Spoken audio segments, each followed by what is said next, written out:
আজ আন্তর্জাতিক নারী দিবসে সবার প্রথমে আমাদের প্রিয় মুখ্যমন্ত্রী মাননীয় মমতা বন্দ্যোপাধ্যায়কে নারী দিবসের প্রণাম জানাই এবং তার সাথে সাথে বাংলা তথা দেশের সমস্ত মা বোনেদের আমার তরফ থেকে শুভেচ্ছা অভিনন্দন অনেক অনেক ভালোবাসা জানাই।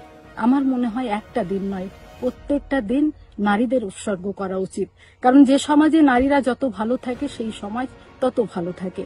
আমাদের রাজ্যের মাননীয় মুখ্যমন্ত্রী মমতা বন্দ্যোপাধ্যায় সবসময় নারীদের ক্ষমতায়নের কথা বলেছেন এবং কাজে করিয়ে দেখিয়েছেন, যার ফলস্বরূপ আমরা দেখতে পাই স্বাস্থ্য সাথী থেকে আরম্ভ করে কন্যাশ্রী থেকে রূপশ্রী সমস্ত প্রকল্প মহিলাদেরকে প্রাধান্য দিয়েছেন এবং পঞ্চায়েত থেকে পঞ্চায়েত সমিতি, জেলা পরিষদ, রাজ্য বিধানসভা থেকে দিল্লি অবধি মহিলাদেরকে উনি সবসময় এগিয়ে রেখেছেন।